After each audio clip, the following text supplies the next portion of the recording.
आज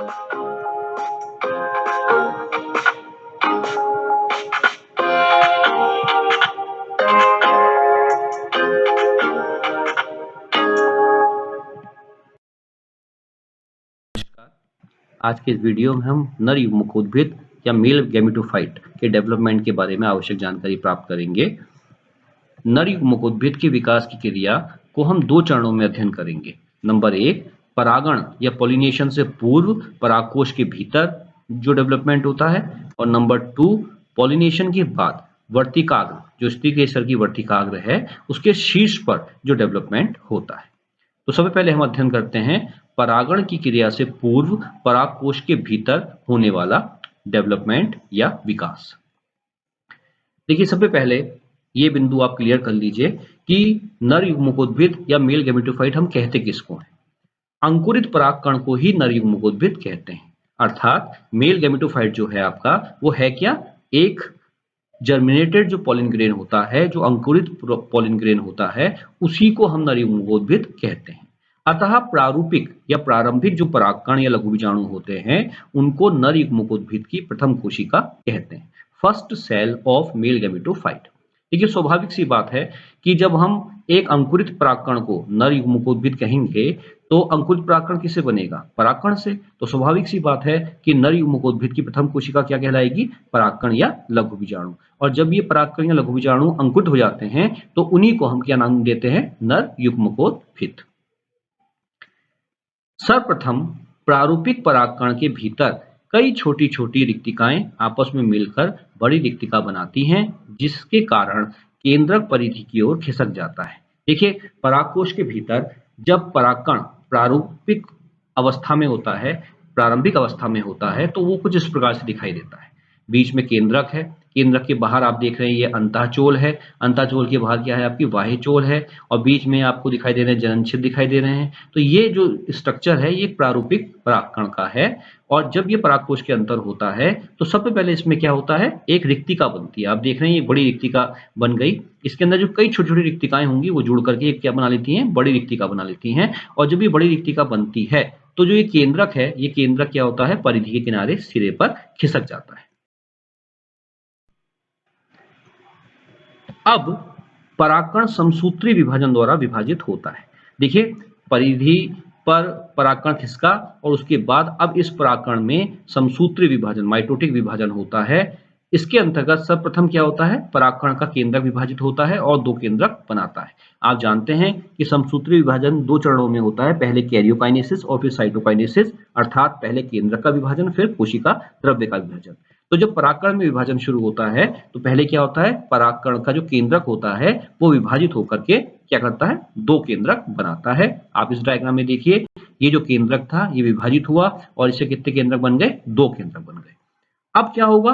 केंद्रक के विभाजन के बाद कोशिका द्रव्य का विभाजन, साइटोकाइनेसिस होगी, जिसके कारण से दो कोशिकाएं बन जाएंगी। लेकिन यहां ये ध्यान रखिएगा कि ये जो विभाजन है कोशिका द्रव्य का, ये एक समान नहीं होता। ये एक समान नहीं होता, जिसके कारण से एक कोशिका छोटी बनती है और एक कोशिका बड़ी बनती है।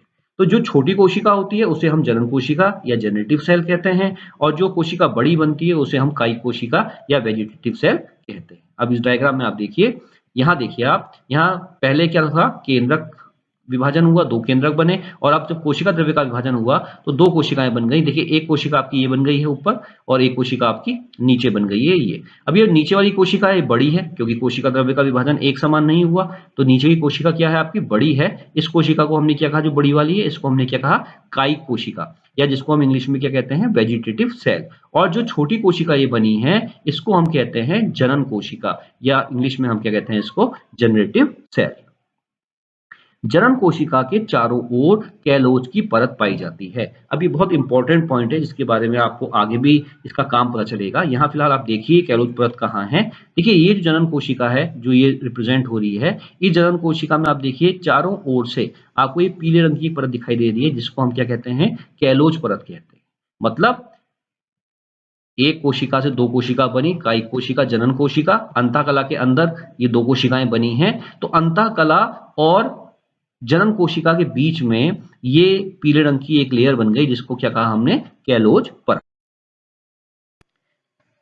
60% पुष्पीय पादपों में दो कोशिकीय की अवस्था में ही परागकण परागकोश से मुक्त हो जाते हैं। अब देखिए, जैसा अभी परागण के पूर्व परागकोश के भीतर जो नर युग्मकोद्भिद का विकास हमने अभी पढ़ा 4 चरणों में, जिसमें पहले प्रारूपिक परागकण था, फिर उसमें बड़ी रिक्तिका बनी, केंद्रक परिधि पे चला गया, उसके बाद उसमें समसूत्री विभाजन के दौरान केंद्रक का विभाजन हुआ, 2 केंद्रक बने और 2 केंद्रकों के बाद फिर कोशिका का विभाजन हुआ और जिससे 2 असमान आकार की कोशिकाएं बनी, एक जनन कोशिका और एक कायिक कोशिका। ये पूरी जो विधि है, ये पूरी की पूरी क्रिया आपकी किसके भीतर हुई है? पराग कोश के अंदर। अब ये ध्यान हमें रखना है कि 60% जो पुष्पीय पादप होते हैं, उनमें ये जो परागकण हैं, ये इसी अवस्था में परागकोश से मुक्त हो जाता है। ये जो परागकण है आपका, इसमें कितनी कोशिकाएं हैं? इसमें 2 कोशिकाएं हैं। तो इसी अवस्था में 60% पौधों में ये परागकण जो है परागकोश के फटने के बाद बाहर निकल जाता है। लेकिन 40% पौधे ऐसे भी हैं जिनमें 3 कोशिकीय अवस्था में ये परागकण मुक्त होता है। मतलब एक कोशिका आपकी कौन सी बनी? जनन कोशिका। एक कोशिका कौन सी बनी? कायिक कोशिका। अब क्या होता है, कुछ जो 40% पौधे होते हैं, उनमें क्या होता है, अभी आप आगे देखेंगे, उनमें क्या होता है, ये जनन कोशिका भी क्या होती है, बीच में डिवाइड हो जाती है और इस जनन कोशिका से भी कितनी कोशिकाएं बन जाती हैं? 2 कोशिकाएं। और इन दोनों कोशिकाओं को हम नाम देते हैं नर युग्मक। तो अब आप अगर हिसाब लगाएं तो कितनी कोशिकाएं हो गई आपकी? अगर ये विभाजन हो जाएगा तो एक कायिक कोशिका और 2 नर युग्मक। अब कितनी कोशिकाएं हो गई? 3 कोशिकाएं। तो जो 40% पादप होते हैं, उनमें जो परागकण होता है वो 3 कोशिकीय अवस्था, एक कायिक कोशिका और 2 नर युग्मक बनने के बाद मुक्त होते हैं।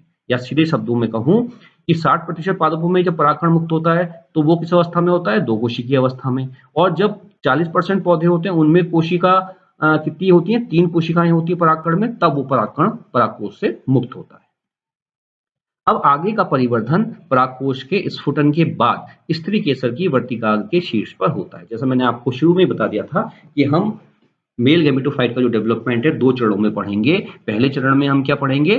परागण की क्रिया या पॉलिनेशन की क्रिया से पूर्व परागकोश के अंदर होने वाला जो है परागकण का विकास या नर युग्मकोद्भिद का विकास, जिसके अंतर्गत आपने देखा कि पहले एक परागकण से रिक्तिका बनी, केंद्र किनारे चला गया, फिर समसूत्री विभाजन हुआ जिसमें पहले केंद्रक का विभाजन हुआ, 2 केंद्रक बने, फिर कोशिका द्रव्य का विभाजन हुआ और 2 कोशिकाएं बन गई, एक बड़ी कोशिका जिसको हमने कायिक कोशिका कहा, एक छोटी कोशिका जिसको हमने जनन कोशिका कहा। यहां तक का जो डेवलपमेंट है मेल गैमेटोफाइट का, वो परागकोश के अंदर हुआ। अब दूसरे चरण में हम पढ़ेंगे कि ये परागकोश फटा, परागकोश के फटने के बाद ये जो कोशिका है डबल सेल्ड कोशिका, जो लगभग 60% पौधों में पाई जाती है, 2 कोशिकीय अवस्था में, ये परागकण क्या हुआ? परागकोश से मुक्त हो गया और यहां से ये गया कहां पे? परागण की क्रिया के बाद किसी स्त्री केसर के वर्तिकाग्र पे। शेष जो इसका डेवलपमेंट होगा वो वर्तिकाग्र की टिप पर होगा। तो आइए अब देखते हैं वर्तिकाग्र के शीर्ष पर इसका आगे का डेवलपमेंट कैसे।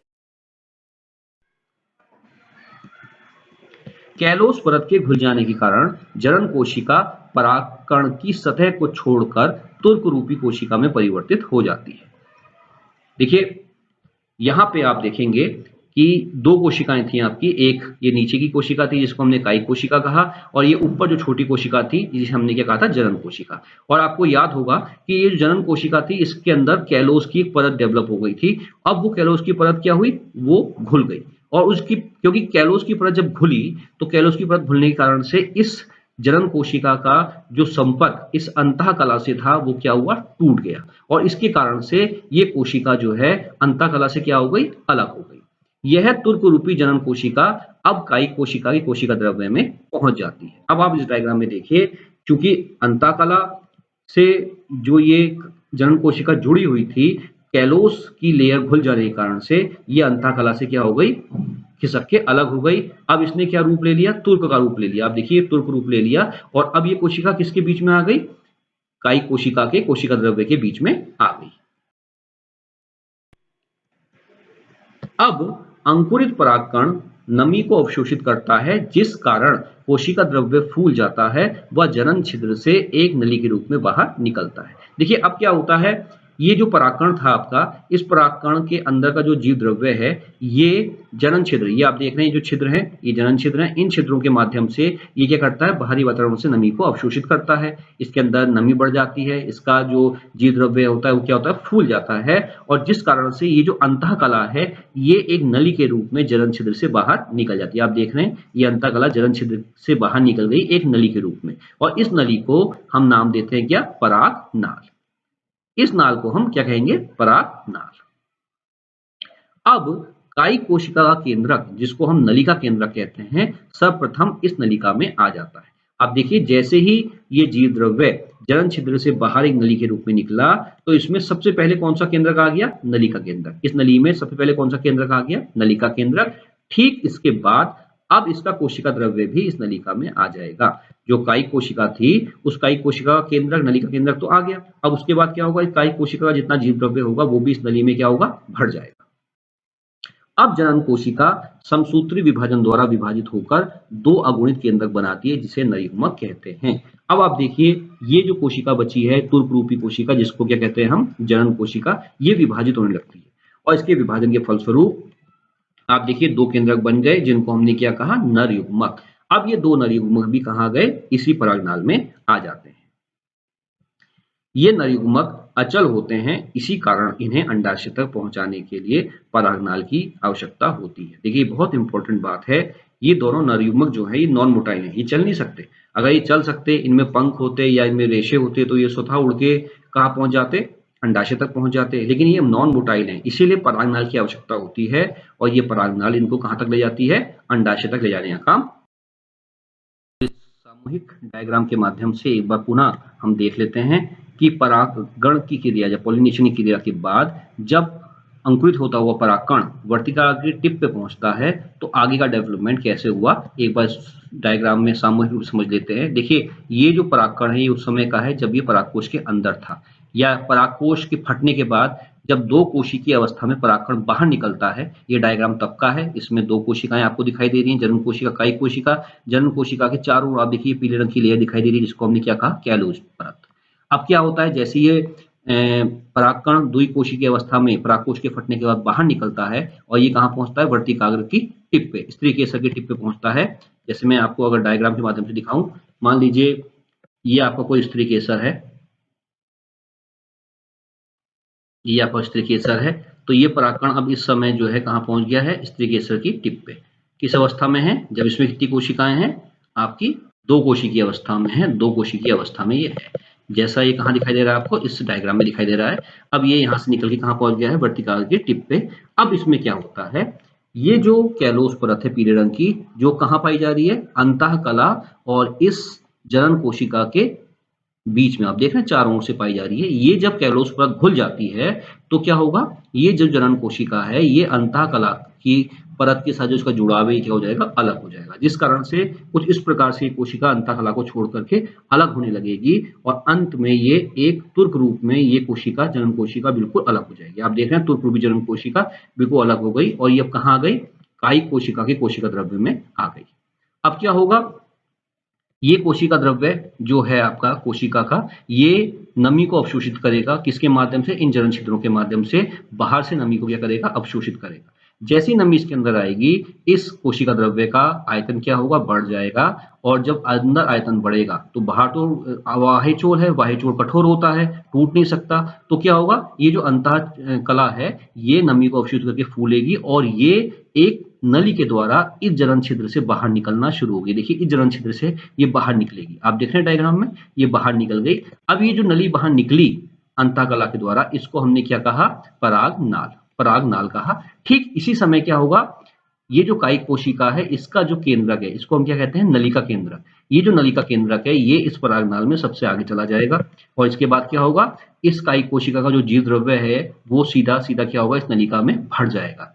ठीक इसी समय जो ये तुर्क रूपी जनन कोशिका है, ये कोशिका भी देखिए आप विभाजित होना शुरू कर देगी, लिखा है विभाजित होती जनन कोशिका, ये कोशिका भी विभाजित होने लगेगी, और विभाजित होने के बाद ये बनाती है दो नरयुग्मक। अब आप डायग्राम में देखिए, सबसे नीचे क्या आ गई परागनाल में, नलिका केंद्र का आ गया, और जो आपकी जनन कोशिका थी, वो जो यहाँ विभाजित हो रही थी इस डायग्राम में, अब वो विभाजित होकर के उसने क्या बना दिए, नरयुग्मक बना दिए।